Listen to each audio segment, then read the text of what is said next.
decisions. They got the stats playing minds like percussion. MLB predictions spark the discussion. Stacking cash high in Fenway's monster. Slinging wild bets like cowboy imposters. Reading those innings like Nostradamus. Wave the green, hot streets like Bahamas. Spreadsheets everywhere, mathematician minds analyze the games, profits they grind, fastballs, curveballs, every pitcher's tail, in their heads, knuckleballs never fail. Erik reading numbers like tarot cards, David calling shots like all-star guards, money lines, parlays, come hit with precision, home run predictions, no intermission. High stakes, ballers cashing checks in, rise with the bets, swinging from the pen. Erik and David, masters of the scoreboard. MLB bets and claim they hoard. High stakes, ballers cashing checks in, rise with the bets, swinging from the pen.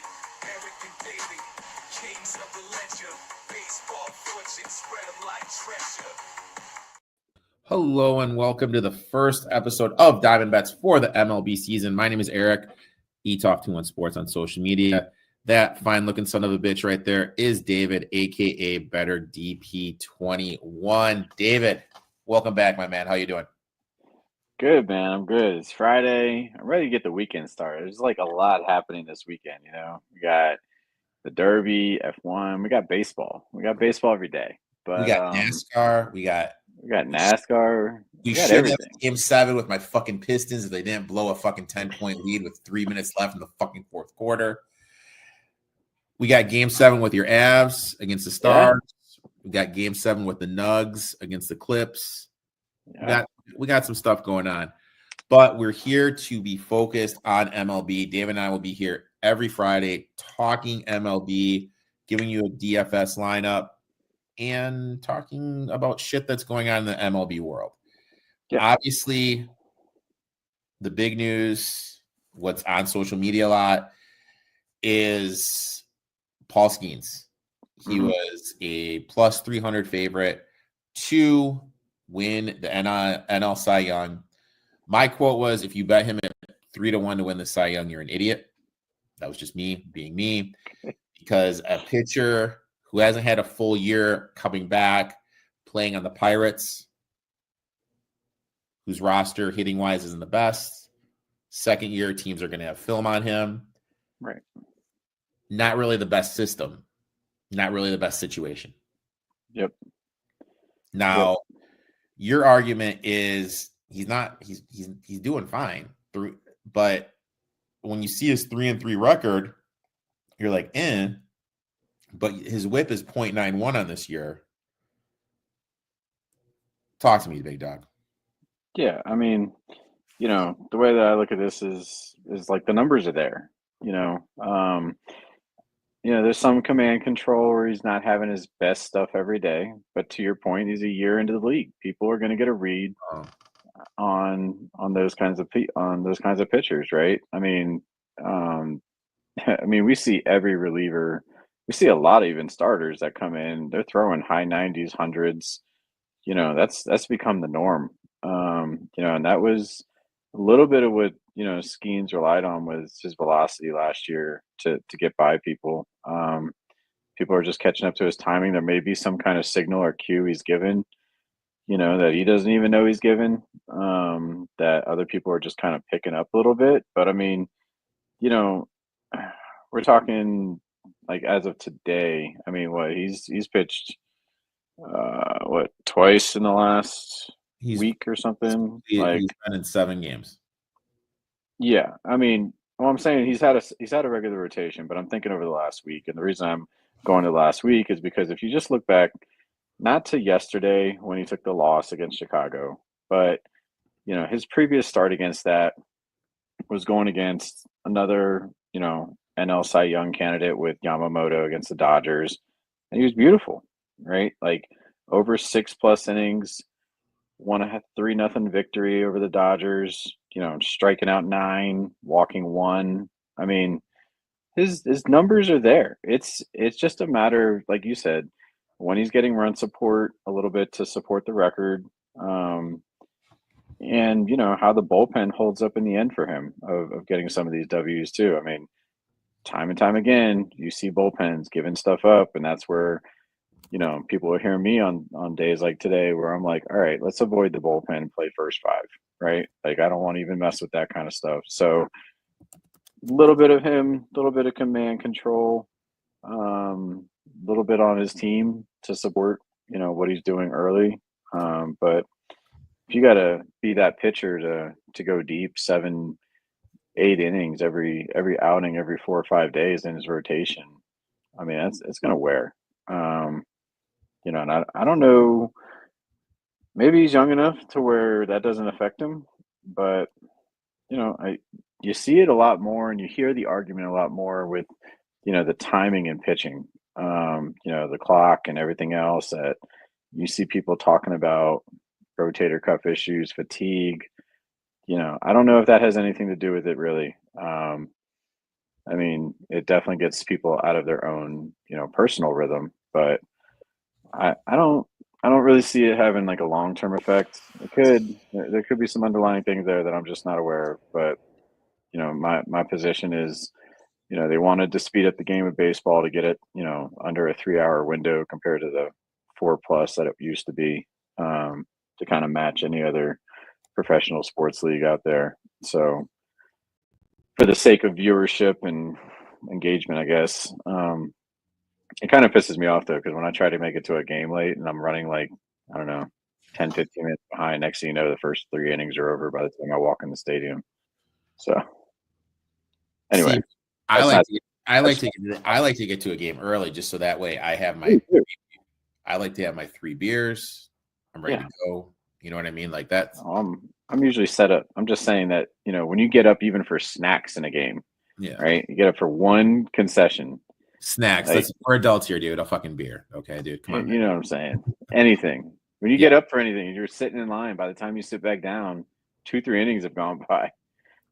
And my question to you is this. Now, I said the way to bet Skeens this year was bet him MVP, because if the Pirates would have made the playoffs, he's going to be in the MVP conversation. Bet them to win the division. Now, we are looking at it. We are at May 2nd. I'm pulling up the standings right now.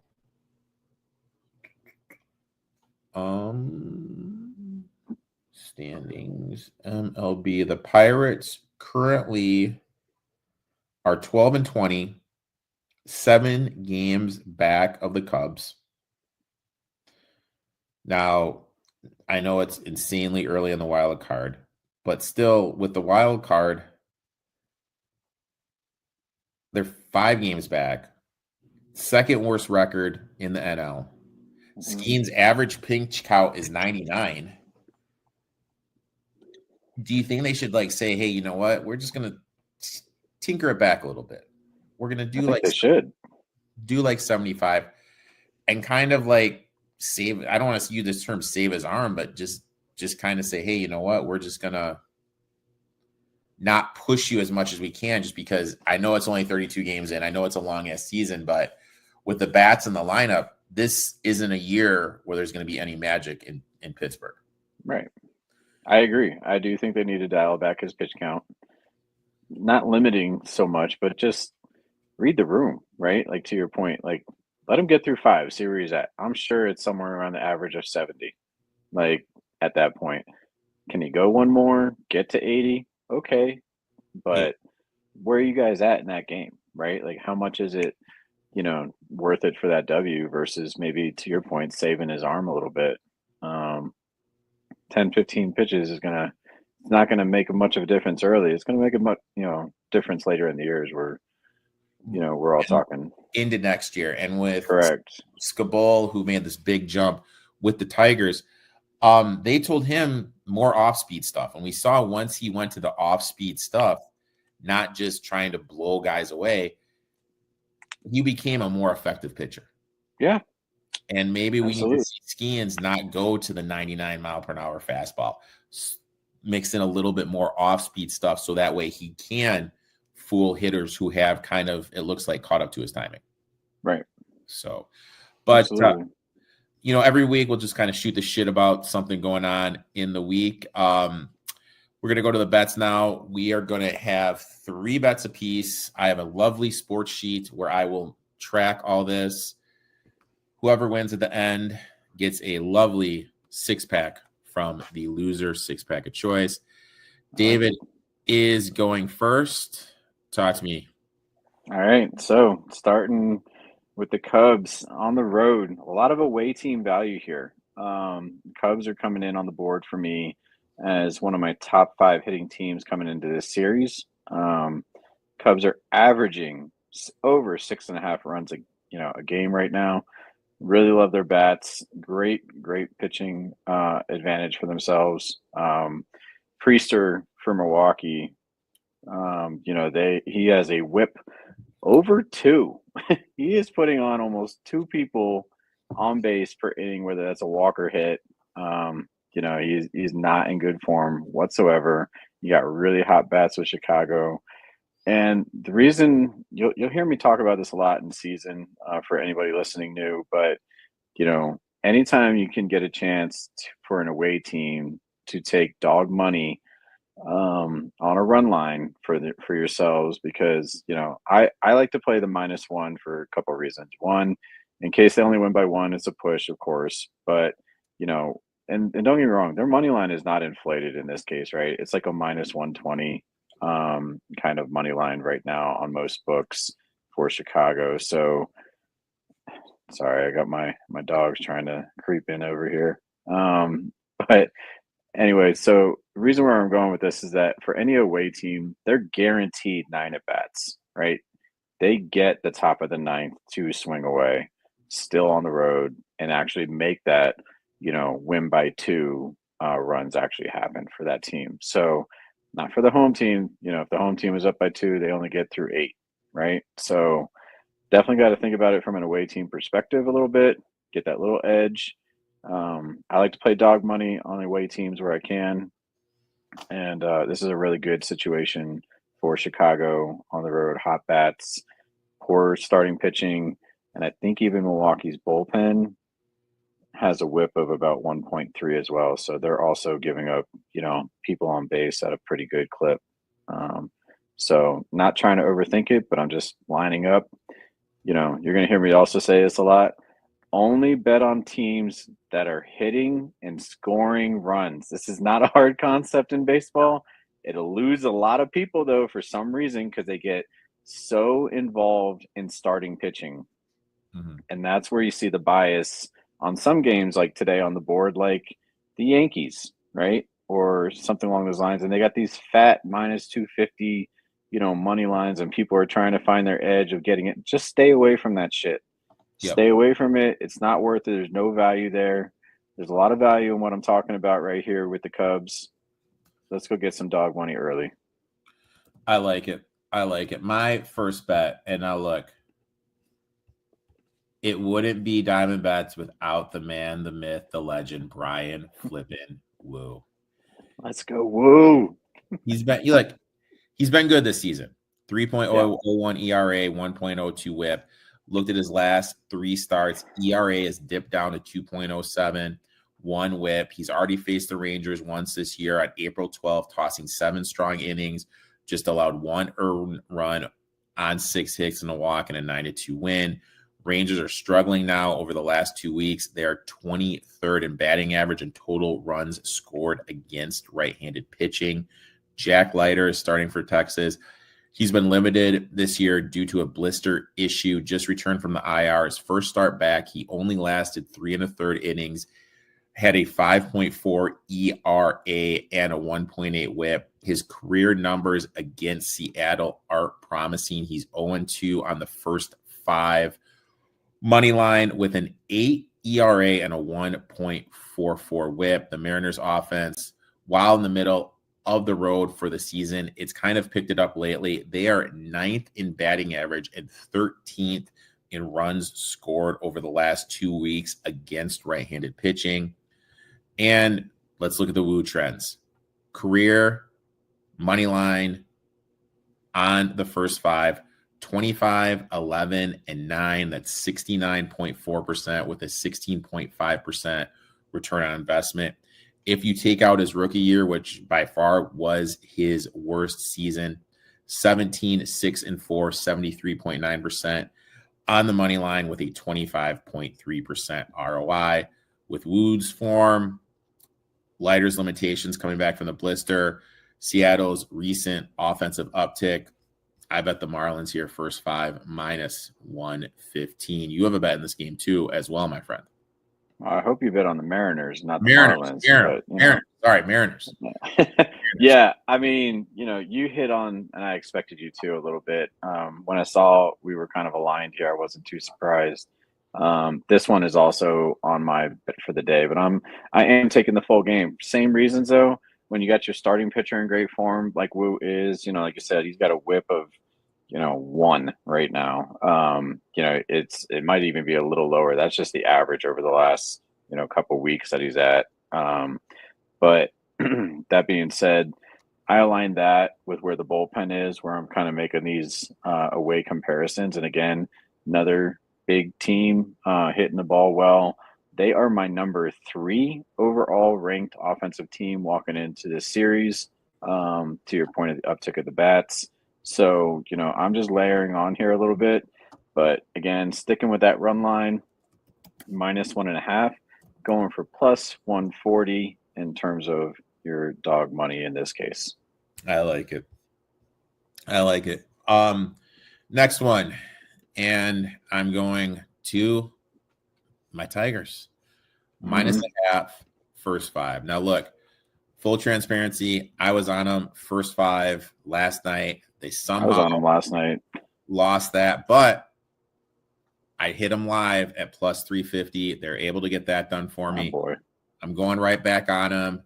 Skubal is on the mound for him. He has been lights out recently. When you look at his season line, 2.34 ERA, 1.04 whip. Over his last 4 starts, he has been elite, though. Are you ready for these numbers, my friend? No.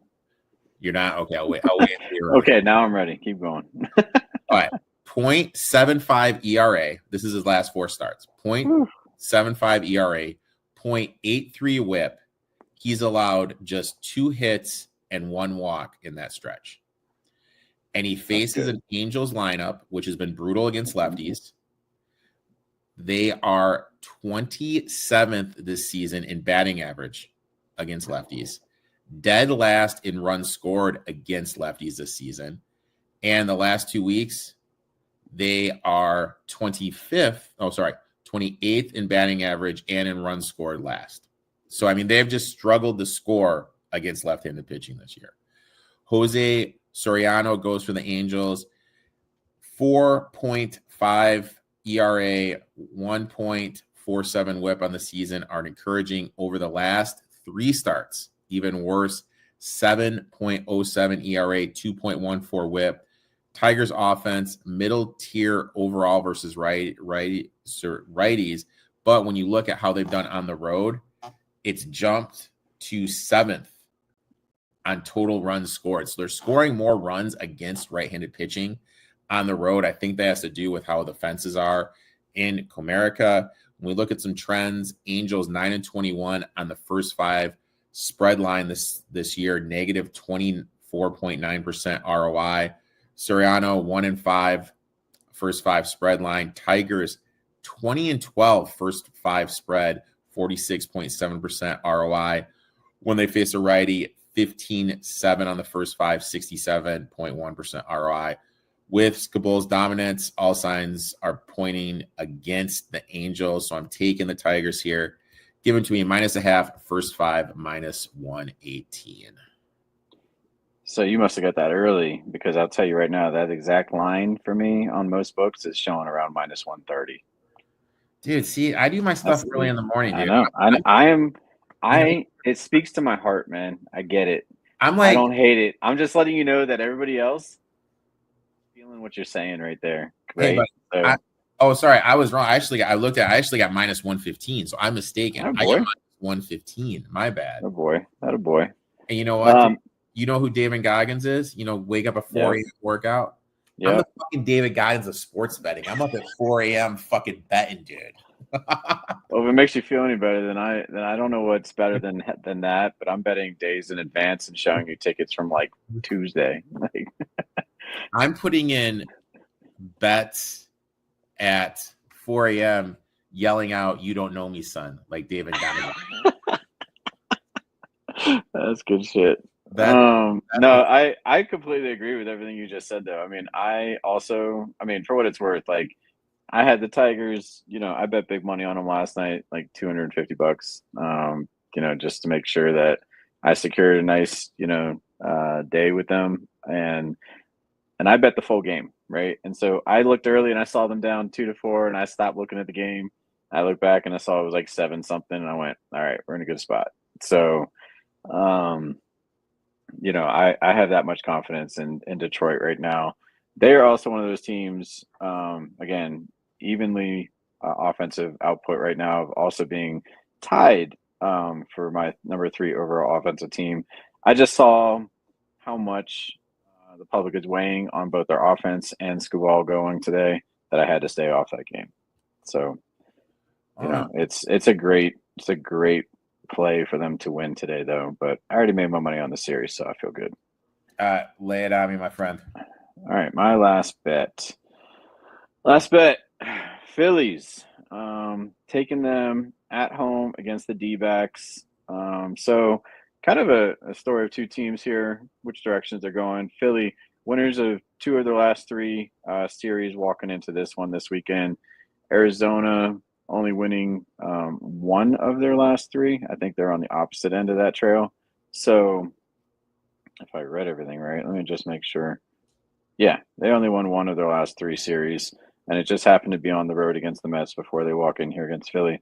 That being said, Philly is my number 8 overall ranked offensive team. The D-backs number 22. So Philly right now is averaging for themselves a nice 5 runs a game. Meanwhile, the Diamondbacks are averaging just about 3. So you definitely have better offensive team in Philadelphia. Put my money on that for sure. Luzardo, who's going for Philly tonight, he is throwing up some numbers very similar to Brian Wu.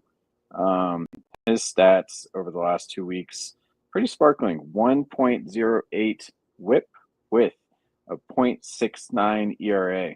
So barely giving up anything to anybody, and especially at home. Really like them, being there at home for themselves. They just took the series against Washington, which, if anybody listened to me from Tuesday, that methodology applied last night of just fade the sweep. Washington beat Philly for the last game of their series last night as a dog. So, just, again, pay attention to that this weekend when you're looking at matches like Arizona and Philadelphia. See how that goes, for the first 2 games, Friday, Saturday.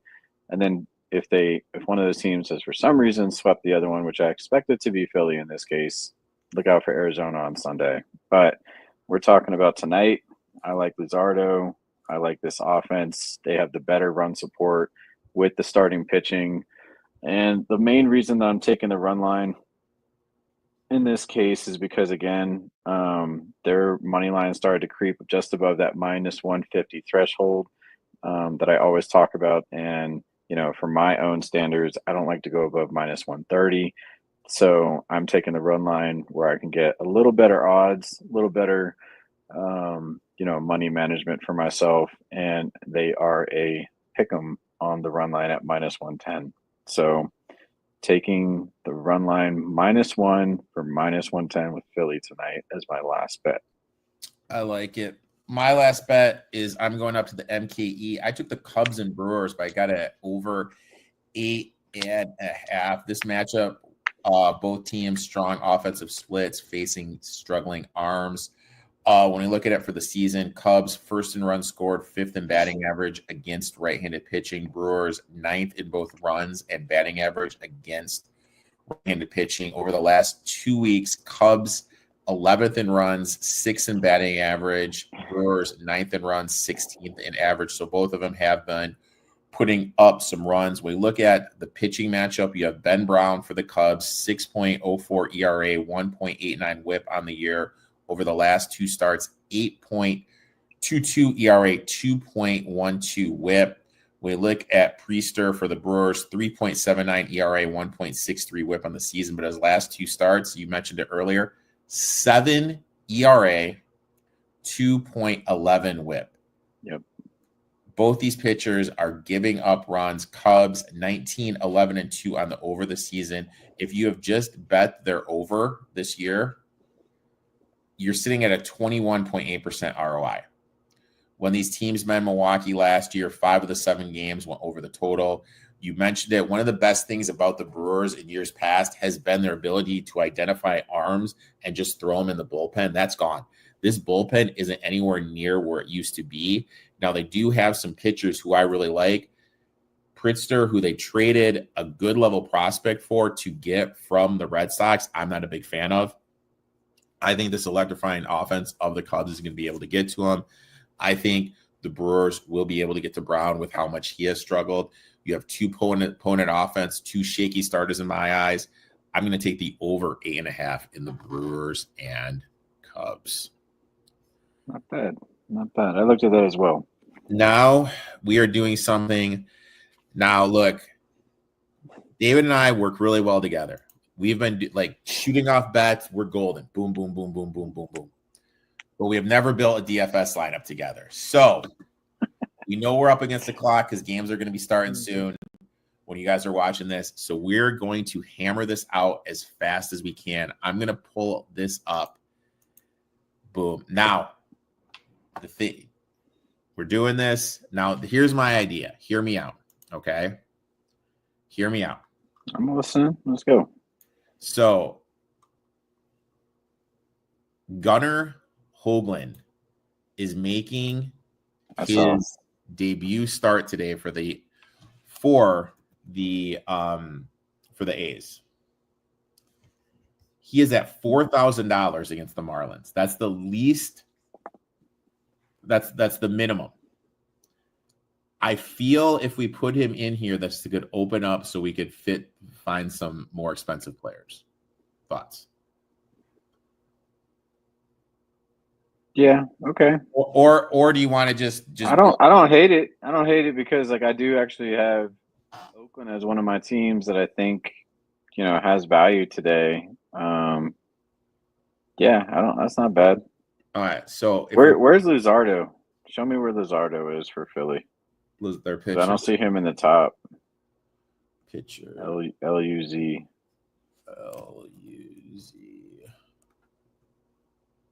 Is he going today? Yeah. So I just talked about him for Philly.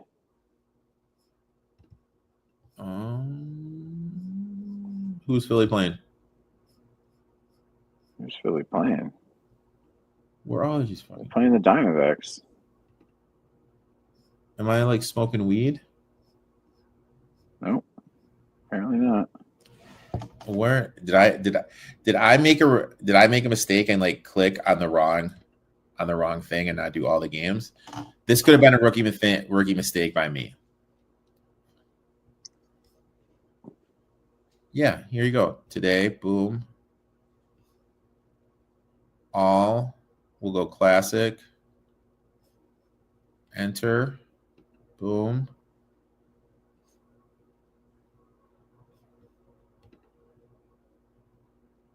Not on the board, huh?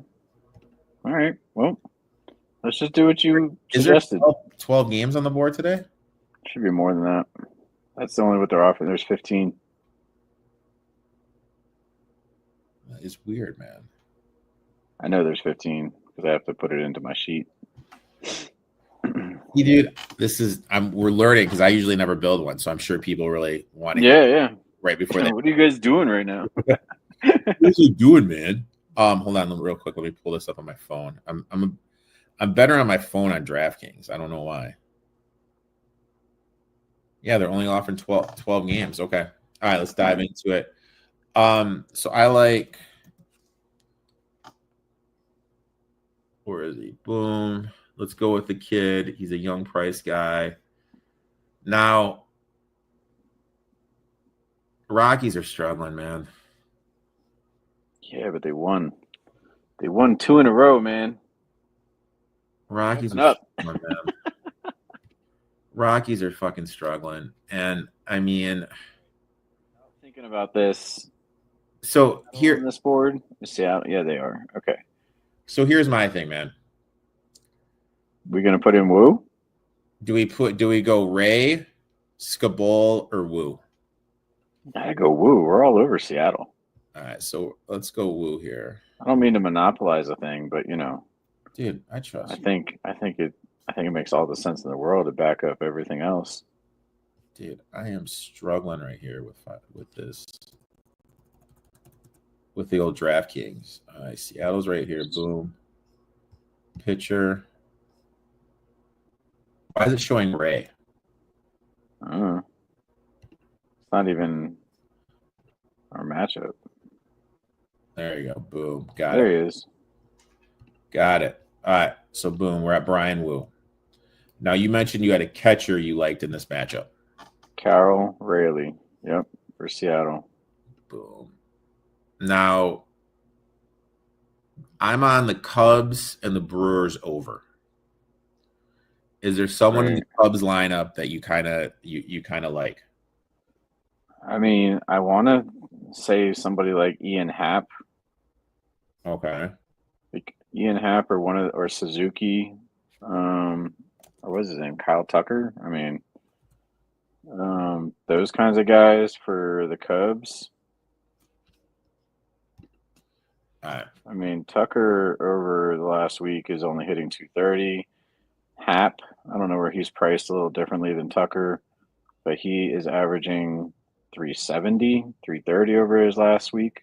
So he's got some offensive game going. But obviously, those guys are all. I mean, what about for 2K less? Happ has a better average. I would throw him in there. you want to go Happ? I would go with him as one outfielder. Yeah. Because you know who I kind of like?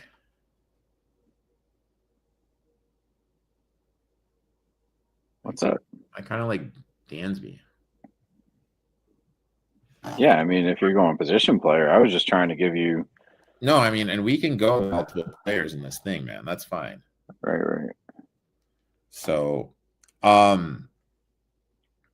next, anyone else that you kind of are looking at, my friend?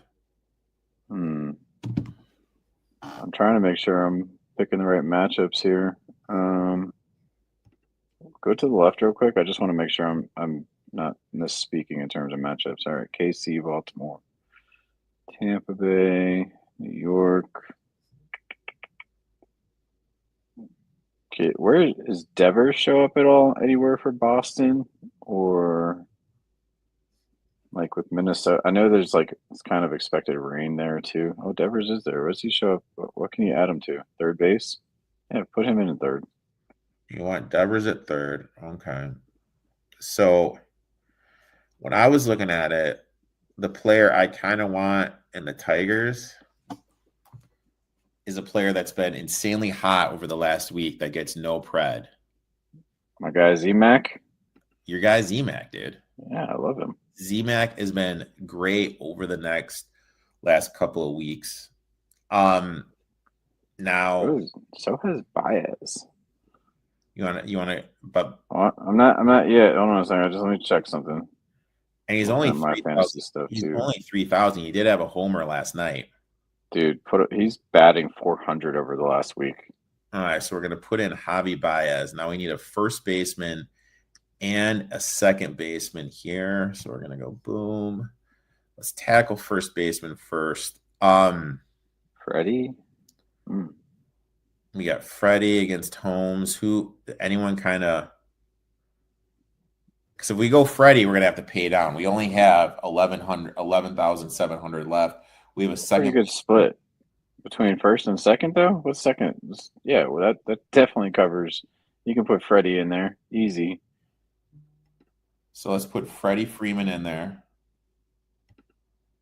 Now on the Brewers side, Turgeon, he bats leadoff. He's had a great average over the last couple of weeks against right-handed pitching. Let me just see what these guys are averaging. Bregman's super hot. He's like 350, 2 home runs, 6 runs, 5 RBIs over the last week. Terang is not doing good. Stay away from him. You're not feeling my boy T? Bro, Terang has a 100 average. Over the He's below the Mendoza line. Over the last week. Not over the last 2 weeks, dude. Against right-handed pitching? Hold on. Let me go back to him. Come on, phone. Terang. Last 2 weeks, he's 311. He's not bad. Last week, though, ice cold. And we're not talking ice cold exactas, so we need to. That's a horse racing reference, my friend. Mm-hmm. Yeah, I'd stay away from Altuve. I'd stay away from Terang. Is Torres even playing tonight? No, he's a little banged up. Oh, he played last night. He's got a hamstring. Won't be in the lineup Friday, so don't worry about him. Donovan. Decent. I would go Bregman or Albies. I go Bregman. We can go Bregman. Yeah, we can max it out. Now we can just sit. Now, do you actually ever go back and like look at like, hey, I got 500 remaining. Where can I get an upgrade? No, I look at it like this. This is who I picked. This is who I'm going with. So I like it. All right, let's do this. Now, just a reminder for people, this is what I do. I am frugal as fuck doing this DFS shit just because I know how these guys do it. I play single entry DFS. So I'm going to enter this in a single entry contest. Okay. We'll see how it goes. I'm not going to do one of those things where you have these people that get free entries that enter 35 different contests. I am just going to enter one contest, single entry, David and I's best entry against your best entry, my man. And hopefully we can get it done. David, I'd like to thank you for this. Always look forward to this. We'll be back next week, 5:30 p.m. Central. David, why don't you tell everyone where you can find you on social media, my friend? Yep, absolutely. Look for me on the X, Instagram, better DP21, better with an OR. And yeah, good luck on everybody's bets. Let's cash. Best of luck, man, and we'll talk soon, buddy. Sounds good. Thank you.